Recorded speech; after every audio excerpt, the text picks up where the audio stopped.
चलते हैं अब प्रैक्टिस सेट 5.2 की तरफ and see what other kinds of questions can be asked.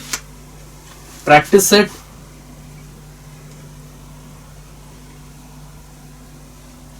5.2. सो पहला क्वेश्चन है मेरे पास अगेन एक्सपांड. पहले में हमसे पूछा गया है k+4 का होल क्यूब. k+4 का whole cube. Again this is my a, this is my b. Formula क्या है मेरे पास? a क्यूब मतलब कि k का cube plus 3 times of a square b मतलब कि a कितना है? k square, b is 4 plus 3 times of a b square, a is k, b is 4 और उसका स्क्वायर प्लस b क्यूब मतलब कि 4 का cube. So this will be equal to k cube plus 12k square plus 3 into k into 4 का square कितना होता है? 16 plus 4 cube. 4 into 4 into 4 is 64. So this is equal to k cube plus 12k square plus 16 into 3 is 48k plus 64. So this is the required expansion of k+4 का whole cube. चलते हैं अगले question की तरफ. Next हमसे पूछा गया है the value the expansion of 7x plus 8y का whole cube. Okay, this is going to be a lengthy one. 7x plus 8y का होल क्यूब.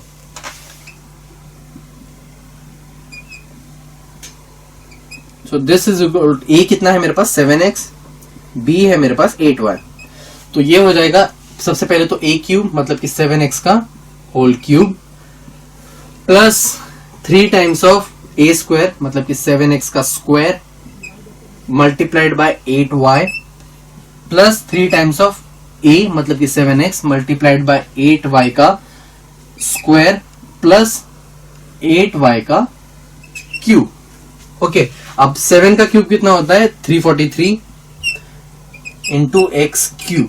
ओके, अब इसकी अगर बात करें तो ये हो जाएगा, I can write it as 3 into 7 का स्क्वायर कितना हुआ? 49x मल्टीप्लाइड बाय 49x, इसको मैं ब्रैकेट में डालता हूं, multiplied by 8y plus 3 into 7x into 8y का स्क्वायर कितना होगा? This would B 64y square plus 8y का क्यूब को 8 का cube is 512. 64 into 8, 8 4 32, 6 is 48, 41, 42, sorry 49, 50, 51. yes 512. तो 64 का क्यूब सॉरी 8 का क्यूब इज 512. तो ये हो जाएगा 512y क्यूब. अब हमें मेनली किस चीज की वैल्यू निकालनी है? इन दोनों टर्म्स की. मतलब कि 3 इंटू 49 इंटू 8. 3 इंटू 8 कितना होता है? 24. सो 49 इंटू 24 अगर मैं करूं, 49 into 24, 9 4 36, 4 4 16, 17, 18, 19. So this is 196 multiplied by this 18, 4 2 8, 9.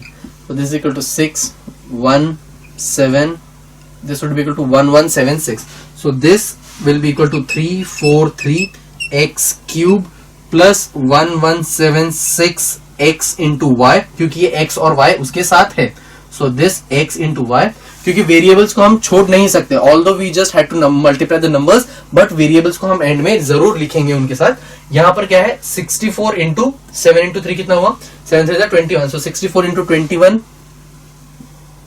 so this is 64, this is 8 1 2 8, this is 4 1 4 3 1 3 4 4 plus 1 3 4 4 x into y square, x into y square plus 512y cube. Okay, अब यहां देखेंगे तो 7x स्क्वायर है, तो यहां पे x का भी स्क्वायर हो जाने वाला है. तो यहां पे 1176 x square y plus 1344 xy square plus 512y cube. So this is how, मतलब कई बार अगर x और y दोनों के कोएफिशिएंट्स हो, so the only thing you need to focus on is put the things on in the formula and focus on the calculations that they should not go wrong. Calculation सही है तो most of the things go right provided you have entered it properly in the formula. चलते हैं next question की तरफ. चलते हैं question number 4 की तरफ. क्वेश्चन नंबर 4 में मुझे फाइंड आउट करना है द क्यूब ऑफ 52. ठीक है, 52 का क्यूब. 52 का क्यूब क्या होता है?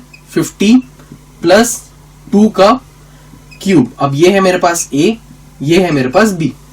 तो अगेन फॉर्मूले में पुट करूंगा तो a क्यूब मतलब कि this would be equal to 50 का cube plus 3 times of a square मतलब कि 50 स्क्वायर इंटू b मतलब कि 2 प्लस 3 टाइम्स ऑफ 50 इंटू 2 का स्क्वायर प्लस 2 का क्यूब। तो 50 का अगर मैं क्यूब निकालू तो अगेन ये 3 जीरो तो आएंगे ही इस जीरो की वजह से, तो 3 zeros are definitely going to be coming. 5 का क्यूब कितना होता है, ये 10 का क्यूब, वो 5 क्या होता है 50 क्या होता है 5 इंटू 10, 5 का क्यूब इंटू 10 का क्यूब, 10 का क्यूब इज 1000 मतलब कि 3 जीरो आने वाले हैं, 5 का क्यूब इज 125, तो ये हो गया 125000। इसकी अगर मैं बात करूं ये हो जाएगा 50 इंटू 50 इज 2500, तो ये हो जाएगा 3 इंटू 2 कितना हुआ 6 मतलब कि 6 इंटू 2500 प्लस इसकी अगर बात करें तो ये हो जाएगा 5 3 से कितना हुआ 150 प्लस 2 का स्क्वायर कितना हुआ मतलब कि 4 प्लस 2 का क्यूब मतलब कि 8। So this is equal to 125000 plus अगर इसकी हम बात करें तो 25 इंटू 6 मतलब कि 150,000 और इसकी अगर बात करें तो 50 इंटू 4 दैट इज 600, 150 इंटू 4 मतलब कि 600 प्लस 8। तो अगर इनको ऐड करना हो तो this would be equal to 125,000,015,600 and then 8. So this is 806014140,608. कितना आ रहा है ये 140,608. Now let's see whether the answer we have got is right or wrong. This is practice set 5.2 fourth. Practice set 5.2 fourth 140,608. Right. So this is the right answer. Next है हमारे पास okay 101 का cube निकालना है. That is an easy one. You can easily find that out. Because 100 और 1 में उसको break down करना है. हम चलते हैं अगले क्वेश्चन की तरफ, क्वेश्चन नंबर 5 की तरफ, जिसके अंदर हमें फाइंड आउट करना है 6 की तरफ x प्लस 1/x का क्यूब. किसकी वैल्यू फाइंड आउट करनी है x प्लस 1/x का क्यूब. तो x प्लस 1/x का क्यूब क्या हो जाएगा a क्यूब मतलब कि x का cube plus 3 times of a square b मतलब कि x square, b is 1/x plus 3 times of ab square मतलब कि x इंटू 1/x का whole square plus b cube मतलब कि 1/x का होल क्यूब. तो इसको देखेंगे तो ये हो जाएगा x cube plus x square into x. तो वेट अब आपको एक्सपांड करके दिखा दो तो ये हो जाएगा 3x स्क्वायर को I can write as x into x. x square को मैं इस तरीके से लिख सकता हूं, मल्टीप्लाई किसके साथ हुआ है 1/x के साथ, एक x कैंसिल. सो मतलब कि x square divided by x हम देख चुके थे, x का power m divided by x का पावर n क्या हो जाता है x का पावर m माइनस n. तो 2 माइनस 1 वही हो गया मतलब कि 1 सिर्फ x बचा. यहां पे अगर देखें तो ये हो जाएगा 3x और डिवीजन में क्या है x स्क्वायर मतलब कि इंटू 1/x इंटू 1/x और यहां पर कितना है 1/x क्यूब. तो इसको मैं रख सकता हूं x क्यूब प्लस 3x और यहां पर एक x कैंसिल हो जाएगा, क्या बचा 3 divided by x plus 3 divided by x plus 1/x cube. So this is the required division. Okay, so कभी कभी ऐसा होता है अगर 1/, के फॉर्म में हो तो बहुत सारी टर्म्स कैंसिल आउट भी हो जाती है. So you need to focus on what are the terms that are getting cancelled out and you need to accordingly expand the same.